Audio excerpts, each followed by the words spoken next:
मैं बात करता हूँ, क्लास में बात करता हूँ, या फिर जहाँ भी कालांश में जो बात हुई हमारी, उसमें मैं एक चीज़ अक्सर कहता हूँ कि आपको डरने की ज़रूरत नहीं है। सिर्फ एग्ज़ाम हॉल जो है या सक्सेस जो है आपकी, वो तर्क मांगती है। क्या मांगती है? तर्क मांगती है। यहाँ कई बार मैं ये स्थल रूप आपको करवाऊँ उससे पहले छोटी सी जो बात है वो ज़रूरी है, क्योंकि मुझे पता है कि आप विद्वान हैं, और जब आप विद्वान हैं तो निश्चित तौर से आपको माहौल की ज़रूरत है। अगर आप जीनियस होते तो पढ़ने की ज़रूरत नहीं थी, क्योंकि आप पहले ही मेरे से या किसी भी विद्वान से बहुत ज़्यादा जानते होते। लेकिन आप अगर इंटेलिजेंट हैं तो माहौल की ज़रूरत आपको बहुत ज़रूरी है, क्योंकि माहौल के बिना आप ये सब नहीं कर पाएंगे। समझ में आ रही है मेरी बात? कि माहौल के बिना, ठीक वैसे ही जैसे बिना ढोल के आप नृत्य नहीं कर सकते, जैसे बिना बियर बार के आप चाहे कितने भी ईमानदार और अच्छे हैं, आप हल्ला नहीं कर सकते, बिना मंदिर के आप पूजा नहीं करते, क्योंकि मंदिर आपको सिर्फ माहौल देता है। भगवान तो आपको मालूम है कि मुझे पूजा करनी है, लेकिन बिना मंदिर के ये चीज़ें जो है संभव नहीं हो पाती। या हमारी आत्मा जब झुकती है तो मंदिर के सामने जाने के बाद हमें वो तथ्य याद आते हैं और फिर हम वो बात करते हैं। तो मैं बात यहाँ ये कर रहा हूँ कि एग्ज़ाम हॉल को आप इमेजिन कीजिए। और फिर एक चीज़ मैं यहाँ बताने वाला हूँ कि मैं आपसे पूछूँ तो अभी जो पीछे जो क्लासें हुई उनमें मैंने एक 100 उद्देश्य शब्द इस्तेमाल किया था। मैं आपसे पूछूं कि व्हाट इज़ लक, यानी कि लक क्या है, यानी कि आपका भाग्य क्या है, भाग्य क्या है। तो मेरे हिसाब से मैंने बहुत बार देखा है कि अधिकांश जो मेहनत करने वाले विद्वान हैं वो जब 1-2 नंबर से रह जाते हैं तो एक ही रोना रोते हैं, क्योंकि आदमी बड़ी कुत्ती चीज़ है। वो अपने आप को क्या करते हैं, भाग्य के कफन में लपेट कर फेंक देता है। यही करते हैं हम लोग कि मेरा तो भाग्य ने साथ नहीं दिया, उस दिन मेरी जो है ना तबीयत खराब थी, वरना मैंने पेपर फाड़ देना था। अच्छा, यानी उस दिन तुम्हारी तबीयत खराब थी। या फिर पेपर से पहले ना हमारे घर में बड़ी जो कलह का माहौल था, अगर वो 1 महीना मेरे को शांति से मिल जाता ना तो मैं ये कर सकता था। या फिर और बहाने हम लगाते हैं, यानी ये ओरिजिनल प्रॉब्लम्स नहीं है हमारी, लेकिन हम बहाने लगाते हैं कि मामा जी ने ना शादी अभी तो रखनी थी। अरे यार, मामा जी ने शादी रखी, तुम्हारा क्या लेना देना है उससे। लेकिन बात ये कहो ना कि तुम लोगों ने उस चीज़ को भाग्य या किस्मत के भरोसे छोड़कर अन्यतर अपने आप को एक क्षतिपूर्ति नियम के तहत, यानी साइकोलॉजी का जो नियम है, क्षतिपूर्ति का जो नियम है, उसके हिसाब से अपने आप को अलग कर लेते हो, अपना जो दुख है वो कम करने की कोशिश करते हो। तो यहाँ बात ये आती है कि मैं आज थोड़ा सा आपको बताना चाहता हूँ कि भाग्य क्या है। कोई कहेगा जी ये तो पहले से लिखा हुआ है, भगवान ने जब हमें जन्म दिया तो हमारा भाग्य लिख के भेजा, हमारी किस्मत लिख के भेजी, हमारा ये करके भेजा। अगर भाग्य लिखा हुआ है तो मैं ये कहता हूँ साथियों कि रजाई ओढ़ के आराम से सो जाओ, क्योंकि रजाई में जितने आनंद है ना उतने पढ़ने में आनंद नहीं है। तो फिर आप रजाई ओढ़ के सो जाओ आराम से, है ना। अगर आप रजाई ओढ़ के सो रहे हो तो फिर और आनंद की बात यह है कि आपका भाग्य तो लिखा हुई है कि आप लेक्चरर बनोगे और आप बढ़िया तरीके से बढ़िया रैंक से पास होगे, ये भाग्य है तुम्हारा। लेकिन नहीं है साथियों, मैं आज आपको भाग्य के बारे में बताना चाहता हूँ कि भाग्य क्या चीज़ है। ना तो ये गॉड गिफ्टेड है और ना ही ये आपके जन्म के साथ विधाता ने लिखा है। कोई अगर विधाता ने लिखा तो फिर ये सारी चीज़ें जो है फिर हमें करने की ज़रूरत नहीं थी। हम एक माध्यम हैं, हम एक वो टूल्स हैं जिस टूल्स के जरिए एक उत्तम तरीके के जीवन का निर्माण जो है हमें करना है। और इसलिए हमें भगवान ने या फिर प्रकृति ने इस धरती पर अवतारित किया है। तो भाग्य देखिए कि भाग्य क्या है। इसका मतलब मैं जब फिलोसफी पढ़ रहा था तो मुझे पता चला कि भाग्य क्या चीज़ें होती है, क्योंकि मैं भी इस तरह के जो सवाल थे वो मानता था। क्योंकि कई बार जब एग्ज़ाम दिए असफल रहा, यानी अगर मुझे बताना पड़े तो मैं 37 बार एग्ज़ामों में असफल रहा हूँ। तो 37 बार के बाद बहुत बार सफल भी रहा हूँ। लेकिन असफलता के बाद घर वाले भी ये सोचने लगे थे कि यार जो है ना इसकी किस्मत काम नहीं करती, या इसके भाग्य में जो है, ज्योतिषियों ने तो बोल ही दिया था कि तेरी हाथ में रेखाएँ नहीं हैं और तू मेहनत करता है वो सक्सेस नहीं है। ये बातें सब जो है मैं ये कहना चाहता हूँ कि फ्रॉड है। यानी कि वो ज्योतिष अगर जानता होता तो फिर आज मैं सरकारी जॉब में ना होता। आज हम बात कर रहे हैं भाग्य की। भाग्य का मतलब होता है ज्ञान। एक बात ध्यान करना, ज्ञान। दूसरी जो बात होती है वो होती है दिशा। तीसरी जो बात होती है वो होता है तर्क। और चौथी जो बात होती है वो होता है विवेक। और पांचवी जो महत्वपूर्ण बात होती है वो होता है समय। आज मैं ये चाहता हूँ कि मैंने जो फिलोसफी में पढ़ा वो जो चीज़ आपके सामने मैं प्रस्तुत करना चाहता हूँ, ताकि आपको ये पता चल जाए कि भाग्य कोई एक विशेष जो है प्रोग्राम नहीं है जो पहले से ऑर्गेनाइज किया गया है। तो भाग्य में ज्ञान जो इस स्तर पे पहुंचा है, स्नातक स्तर बीएड की है, उसको ज्ञान तो है कि उसे करना क्या है। और नॉर्मल सब्जेक्ट का ज्ञान सभी साथी रखते हैं। अगर जो कंपटीटर है एग्जाम में बैठेगा वो अपने आप में परिपूर्ण होकर जाएगा कि भाई मेरा ही होगा, बाकी तो सब गूंगे हैं। ये सोच के जाना भी चाहिए, मैं ये कहता हूँ। लेकिन ज्ञान सभी को है।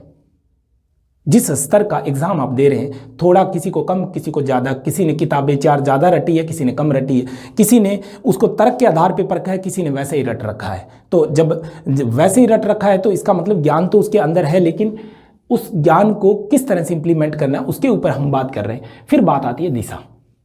साथियों ध्यान करना इस बात पे कि मैं ये बात आपको क्यों कह रहा हूँ कि ज्ञान है, फिर दिशा क्या चाहिए। दिशा का मतलब डायरेक्शन होती है। डायरेक्शन का मतलब ये है कि अगर आप लोग जो है, मैं ये कहूँ कि आप जयपुर में खड़े हो और पश्चिम की तरफ ना जाके पूर्व की तरफ जाओ, क्या जाओ, जयपुर में खड़े हुए पूर्व की तरफ जाओ तो आप पाकिस्तान चले जाओगे, कभी नहीं जाओगे। जिंदगी भर चलते जाना, कितनी मेहनत कर लेना, कितने ही पैदल भाग लेना, लेकिन आप कभी भी और किसी म्यांमार में, बांग्लादेश में, बंगाल की खाड़ी में चले जाओगे। लेकिन अगर जब तक तुम्हारी दिशा पश्चिम की तरफ नहीं है, तब तक चाहे आप पगडंडी से जाना, एरोप्लेन से जाना या किसी चीज़ से जाना, आप लोग जो है पाकिस्तान नहीं पहुँचोगे। बात समझ गए होंगे कि जब आपके पास ज्ञान है और आप पूरे एकदम बड़े विद्वान हैं, लेकिन आपकी दिशा डायरेक्शन सही नहीं है कि आपको फर्स्ट ग्रेड बनना है या थर्ड ग्रेड बनना है, या आपको कॉलेज व्याख्याता बनना है या फिर आपको सेकंड ग्रेड बनना है, इसके अंदर आप लोग झूलते हुए हैं। कभी थर्ड ग्रेड आई, उस पर सारा फोकस कर दिया,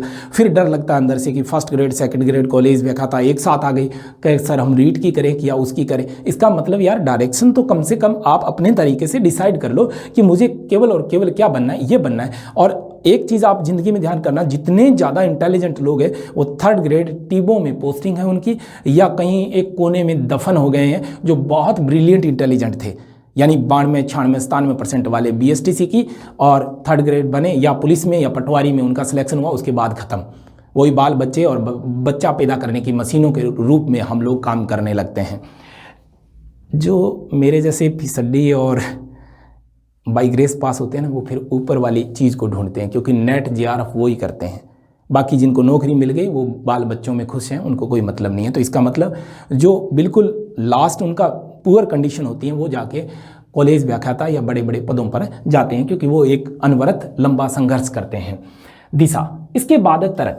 ज्ञान सब कुछ है। एग्जाम हॉल में हमने देखा कि तर्क ने अगर हमारा साथ नहीं दिया तो जो प्रश्न बिल्कुल आसान था या जो प्रश्न बिल्कुल हमें आ रहा था वो गलत हो जाता है। क्यों? अरे बिना बताए एग्जाम हॉल से बाहर, ये मेरा गलत कैसे हो गया। इसका मतलब सीधा सा ये है कि तर्क का मतलब है जब ज्ञान जो है पूरी तरह से दिमाग से कसौटी पर कसे बिना हम उसका उत्तर दे देते हैं तो वो तर्क का अभाव होता है। बाद में बात आती है विवेक। विवेक एक ऐसा जजमेंट है जो एग्जाम हॉल में सबसे महत्वपूर्ण है।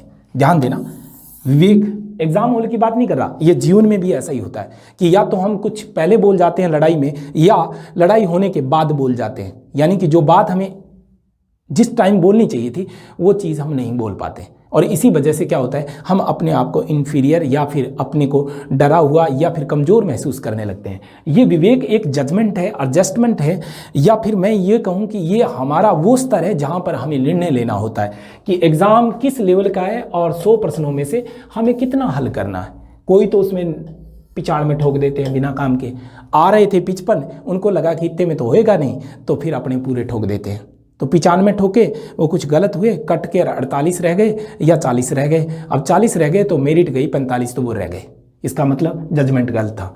या फिर पेपर बहुत आसान था और उन्होंने किए ही कितने 70% किए, लेकिन मेरिट गई बेहतर। वहाँ हम जजमेंट नहीं कर पाते हैं तो असफल हो जाते हैं। इसका मतलब ये नहीं है कि हमें ज्ञान नहीं है या सब्जेक्ट पर हमारी कमांड नहीं है। अंतिम बात आती है समय। ये बात मैं बारी बारी दोहरा चुका हूँ कि समय पर आकर अगर अपना धैर्य और आत्मविश्वास हम खो बैठे तो कुछ नहीं होगा। अब ध्यान दो कि आज से 20 साल पहले कोई ये सोचता कि मुझे डायरेक्ट लेक्चरर बनना है तो कहाँ सीटें निकलती थी। आज जहाँ गली गली विद्यालय में देखो 10-10, 15-15 लेक्चरर बैठे हैं। पहले अटेस्टेड करने वाले लेक्चररों को ढूंढना पड़ता था, किसी गांव किसी शहर में एक इक्के दुक्के होते थे। इसका मतलब वो समय नहीं था उनके अनुकूल। लेकिन आज मात्र 32-35 साल के बहुत सारे पीओज या बहुत सारे जो बड़ी बड़ी पोस्टों में सीबीओ एसईबीओ के पदों पर कार्य कर रहे हैं। इसका मतलब ये कभी मेरे जहाँ तक मैंने देखा है कि प्रिंसिपल वो होता था जिसके बहुत ज़्यादा मतलब सफ़ेद बाल आ गए या लास्ट वाली एज में बनता था, चेहरे से देखते ही पता लगता था कि ये सबसे सीनियर है, ये प्रिंसिपल है। तो इसका मतलब समय की महत्वपूर्ण, आपने बीएड कर रखी है, नेट जेआरएफ कर रखा है, लेकिन वैकेंसी 10 साल नहीं आई तो क्या करोगे? इसका मतलब उचित समय पर आकर जब ये पाँचों चीज़ें जो होती हैं, कितनी, ये पांचों चीज़ें जो हैं एक दिन, जिस दिन आपका साथ दे गई, संयोग हो गया इनका कि इधर से आपने बीएड की, इधर आपका नॉलेज अच्छा था, इधर आप में तर्क शक्ति अच्छी थी और इधर एमए आपकी कंप्लीट हुई, कंप्लीट होते ही वैकेंसी आई और आपका सिलेक्शन हो गया। इसको हम क्या कहते हैं? इन सभी चीज़ों के जोड़ को हम कहते हैं भाग्य। इसका मतलब लिखा हुआ नहीं है, इसका सीधा सा मतलब है इन 3 चीज़ों पर आपको कंसंट्रेट करना होगा। कौन कौन से पर? तर्क पर, विवेक पर और समय पर। यानी समय तो आपके हाथ में नहीं है, लेकिन ये 2 चीज़ें आपके हाथ में हैं। यानी ये 2 चीज़ें जो है आपके हाथ में है, तर्क और विवेक। इन दोनों चीज़ों को अगर आप एग्ज़ाम हॉल में संभाल लें तो सिलेक्शन की फिर कोई चिंता नहीं है। आप इस भाग्य या किस्मत के भरोसे मत बैठे रहो। तो बात हम करते हैं, हम निक्षेपात्मक कार्यों की। किसकी बात करते हैं? निक्षेपात्मक कार्यों की बात करते हैं। शायद मुझे लगा कि आपको ये बात बतानी चाहिए, क्योंकि बारी बारी हम अध्ययन की ही बातें करते रहते हैं। तो ये बात आप ज़रूर जो है वो समझें और अपने जीवन में इम्प्लीमेंट करें। तो बात